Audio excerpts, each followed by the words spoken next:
Fighting back. Pro-life lawmakers are mobilizing after late-term abortion makes national headlines. We have team coverage, including reaction from the White House. Church abuse crisis. Bishops in Texas published lists of priests accused of abuse in one of the largest releases to follow the bombshell Pennsylvania grand jury report. We'll talk to a church leader in the state. Making history. Pope Francis leaves this weekend on an unprecedented trip to the Arabian Peninsula. We have a preview from Rome. And Super Bowl 53. Days away from this year's big game will reveal the faith connection linking both starting quarterbacks. On EWTN News Nightly for Friday, February 1st, 2019.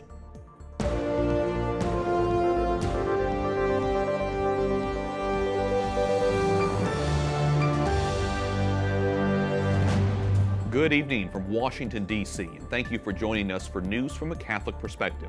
I'm Wyatt Goolsby, in for Lauren Ashburn. Catholic leaders in Texas named 286 members of the clergy accused of sexually abusing children. It's one of the largest collections of names to be released since an explosive grand jury report last year in Pennsylvania. The Diocese of Dallas says it went to great lengths to investigate its clergy.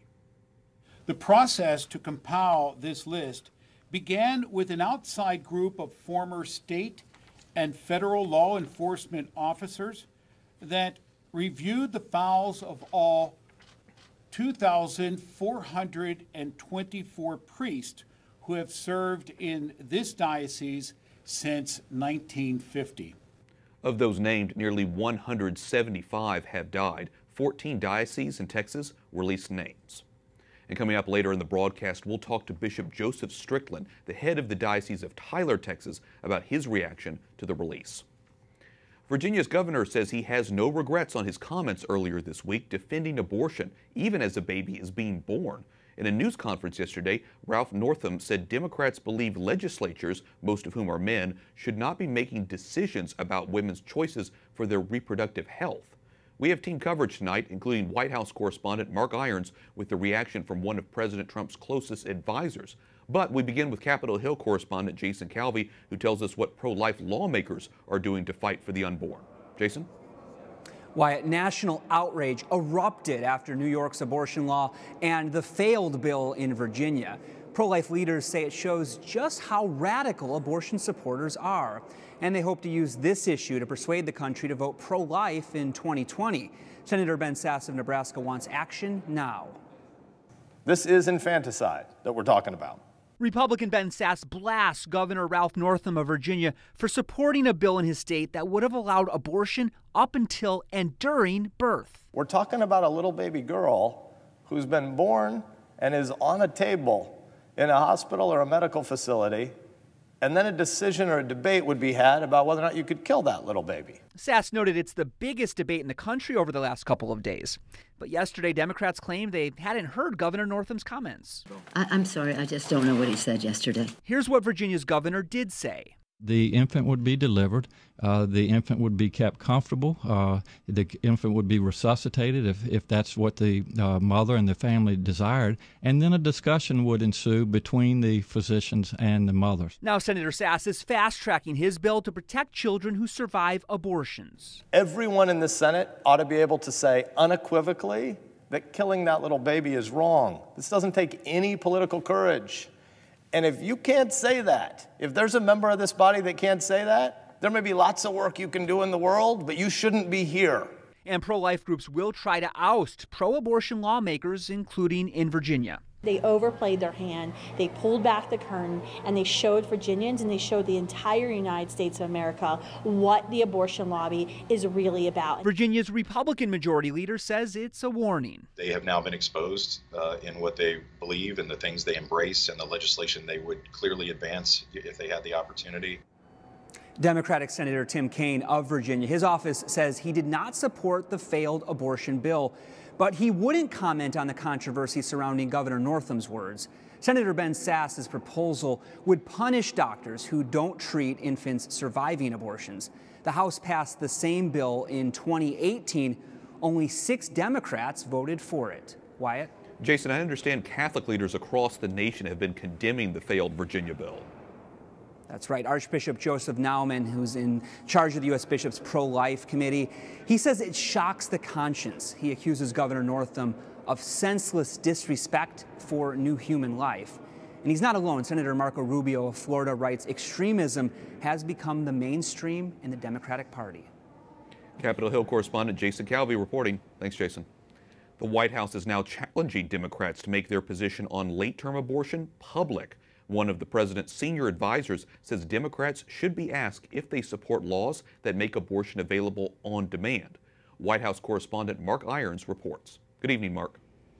Good evening, Wyatt. Presidential counselor Kellyanne Conway is posing the question to Democrats, including New Jersey Senator Cory Booker, who declared he'll make a run for the White House in 2020.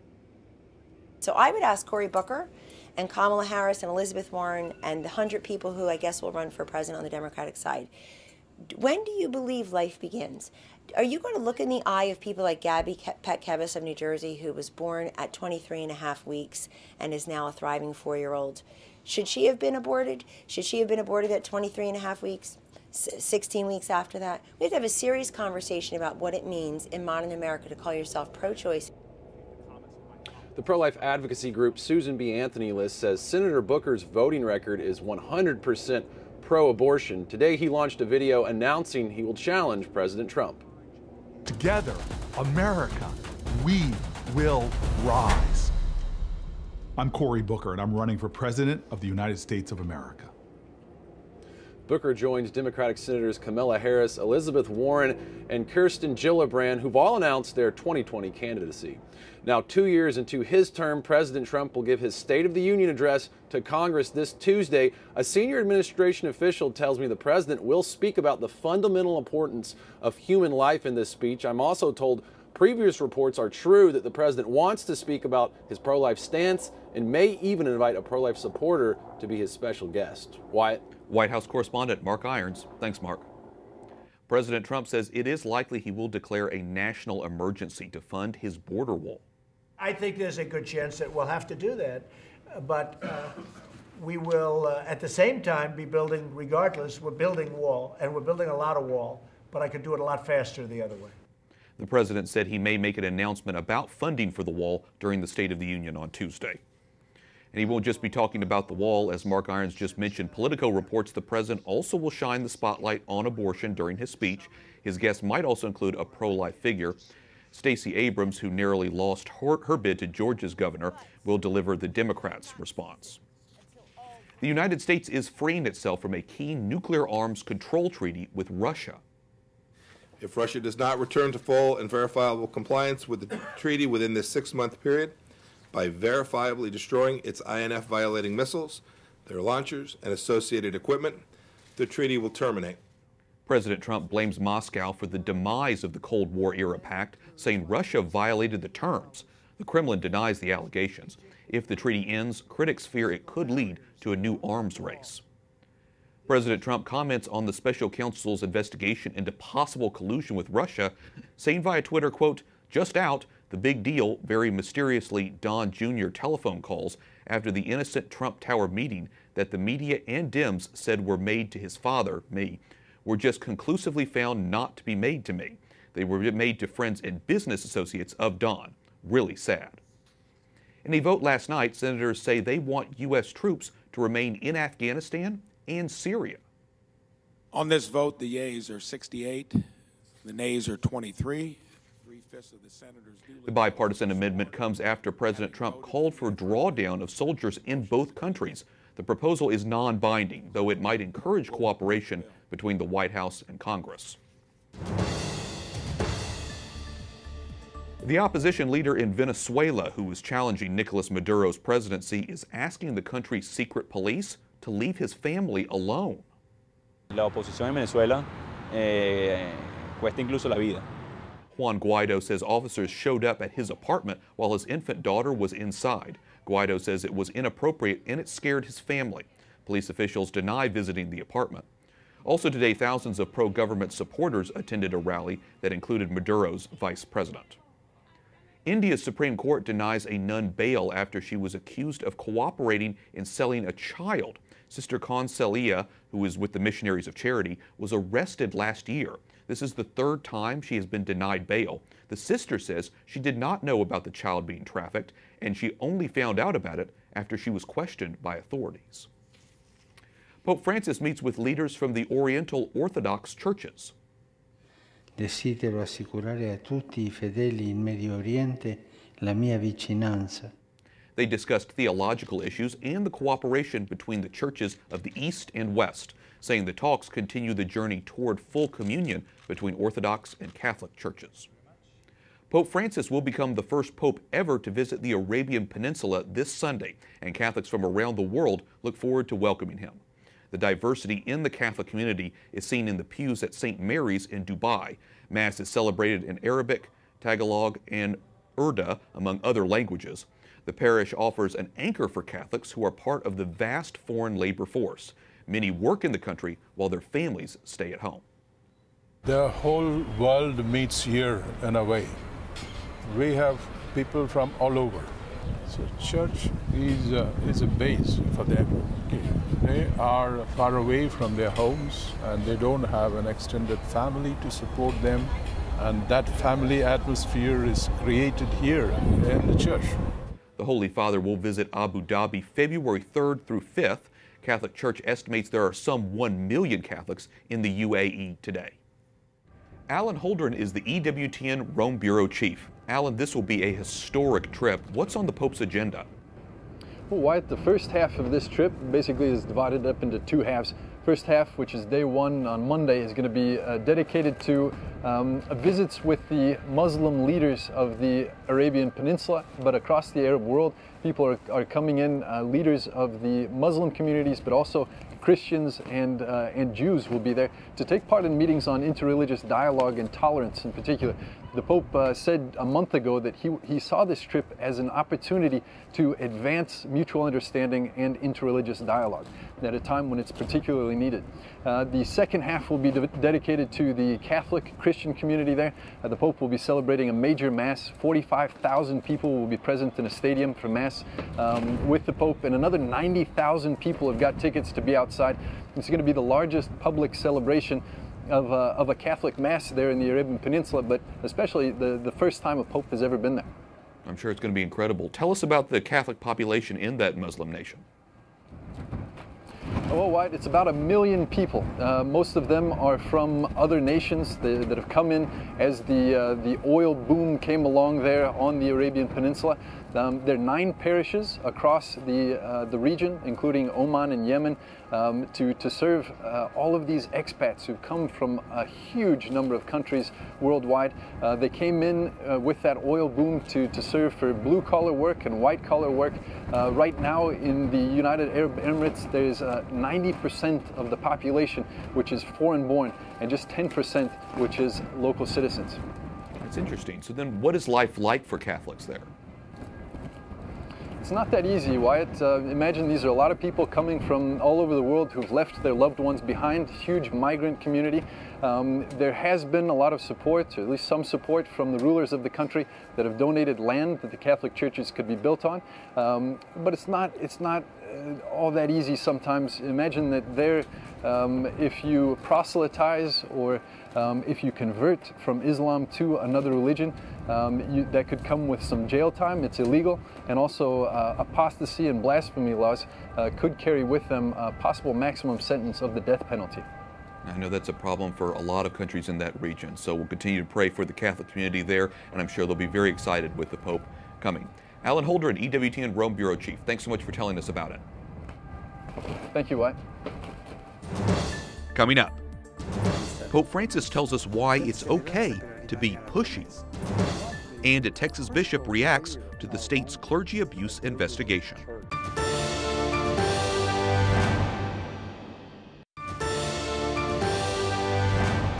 La vita cristiana non è un carnevale.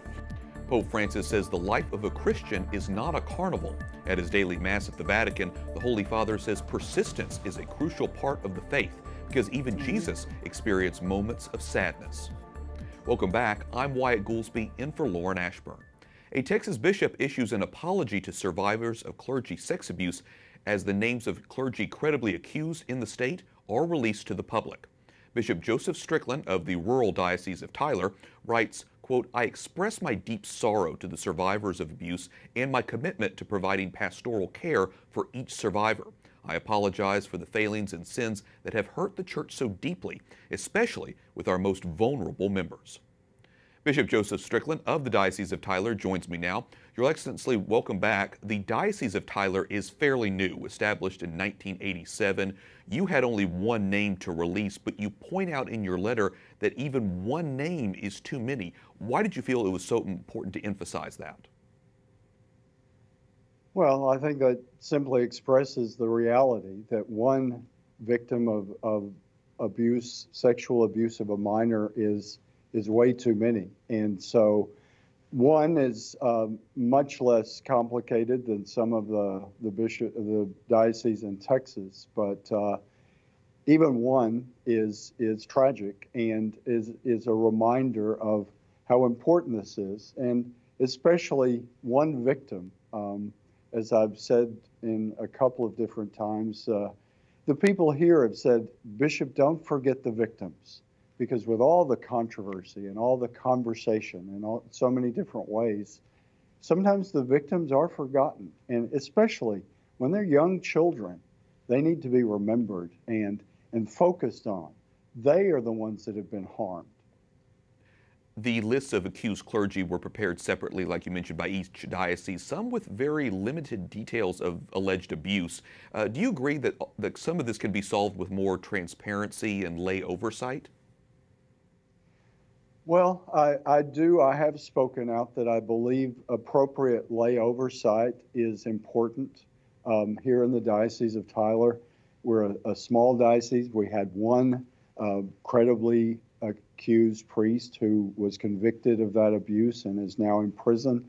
And I realize my brother bishops around the state, many of them are dealing with numerous cases, and it becomes much more complicated. But we engaged just almost a year ago now an outside third-party entity that is lay people, attorneys and people that are familiar with investigations, and they've been very helpful. And so I have spoken up that I think a lay involvement is important. Certainly not overriding the authority of bishops, and it has to be balanced properly. But a clear lay voice involved, like our review boards that each bishop has, and my review board here has been very helpful. But to really solidify that lay voice, I think, is important. Speaking of the bishops, during the bishops' conference in November, you spoke about fraternal correction, going back to the basics of the gospel to save souls. Explain to us how that relates to the sex abuse crisis, do you think?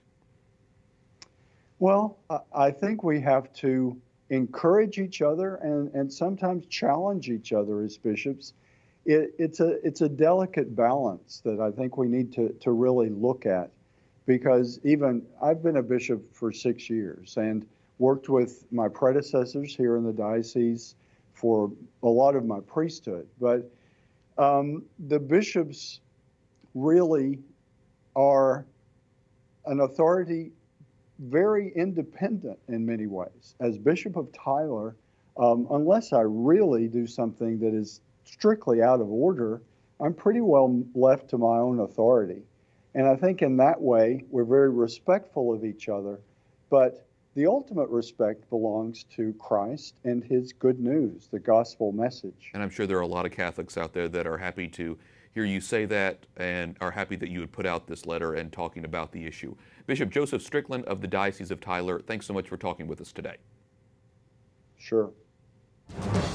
Up next, a pro-life doctor weighs in on the late-term abortion debate, and a look at Sunday's Super Bowl from a Catholic perspective.